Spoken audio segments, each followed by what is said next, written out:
అనంత పద్మనాభ స్వామి temple. ఈ పేరుని మీరు ఎప్పుడో ఒకసారి వినే ఉంటారు. అయితే ఈ గుడి దాని యొక్క ఆర్కిటెక్చర్ వల్ల ఎంత అందంగా ఉంటుందో అండ్ దాని 6 డోర్స్ వల్ల అంతే మిస్టీరియస్ గా మారింది. అండ్ అందులోనూ ఇంకా ఓపెన్ చేయలేని వాల్ట్ బే గురించి అండ్ ఆ డోర్స్ వెనక ఉన్న రహస్యాల గురించి ఇవాళ ఈ వీడియోలో తెలుసుకుందాం. సో ఎప్పట్లాగానే వాల్యూమ్ ఫుల్ లో పెట్టుకొని హై క్వాలిటీలో వీడియో చూడండి. So let's get started. Thiruvananthapuram కేరళలో ఉన్న ఈ అనంత పద్మనాభ స్వామి టెంపుల్ 6వ శతాబ్దంలో హిందూ సాంప్రదాయాలకి అండ్ పూజలకి ప్రసిద్ధిగా ఉండేది. అయితే ఈ గుళ్ళో 6 గదులున్నాయి. వాటిని వాల్స్ అంటారు. వాటికి నేమ్స్ కూడా ఇచ్చారు, ABCDEF అని. అయితే 2011 వరకు ఈ గదుల్ని మిస్టీరియస్ గానే ఉంచారు. అయితే ఆ టైంలో సుప్రీంకోర్టు దేవాలయ ఆస్తులను వివరించే ఆదేశాలను జారీ చేసింది. దాంతో అనంత పద్మనాభ స్వామి టెంపుల్లోని 6 గదుల్లో 5 గదులు అయితే తెరవబడ్డాయి. అయితే ఆ గదుల్లో వెలకట్టలేనంత బంగారం, వెండి అండ్ మన పురాతన సంస్కృతికి సంబంధించిన వస్తువులు అయితే బయటపడ్డాయి. అయితే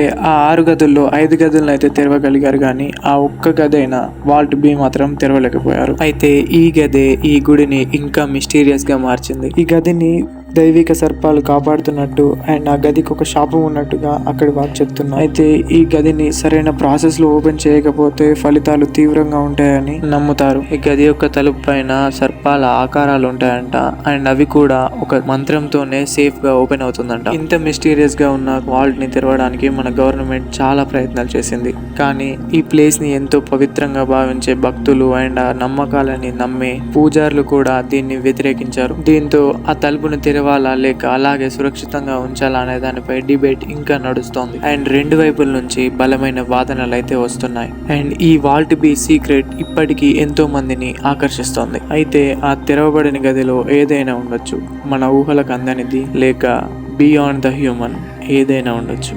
అయితే దీనిపై మీ అభిప్రాయం ఏంటి? ఈ తలుపుని తెరవాలా లేక అలాగే క్లోజ్ చేసి ఉంచాలా? కామెంట్ సెక్షన్ లో చెప్పండి. ఇది ఒక అనంత పద్మనాభ స్వామి టెంపులే కాదు, ఇలాంటివే ఇంకా మన దేశంలో చాలా దేవాలయాలు ఉన్నాయి. అయితే ఇది తెలియకుండా ఉండాలనే చాలా దేవాలయాలను ధ్వంసం చేశారు. కానీ మన చరిత్రకు మన పూర్వీకుల ఉనికికి ఆధారాలు ఈ దేవాలయాలే కదా. వీటిని కాపాడుకోవడం మన బాధ్యత. మీరేమంటారు? So that's it for today guys. Video మీకు తప్పకుండా నచ్చే ఉంటుంది. అది నాకు లైక్స్ రూపంలో తెలియజేయండి. అండ్ నెక్స్ట్ టైం మీరు సౌత్ ఇండియా ట్రిప్ వెళ్ళాలనుకుంటే ఈ గుడిని మీ లిస్ట్ లో చేర్చుకోండి. వీడియోని మీ ఫ్యామిలీస్ అండ్ ఫ్రెండ్స్ కి షేర్ చేయండి. ఇన్ఫర్మేటివ్ గా ఉంటుంది. అండ్ ఇలాంటి మరిన్ని వీడియోస్ కోసం మన ఛానల్ ని సబ్స్క్రైబ్ చేసుకోవడం మాత్రం మర్చిపోకండి.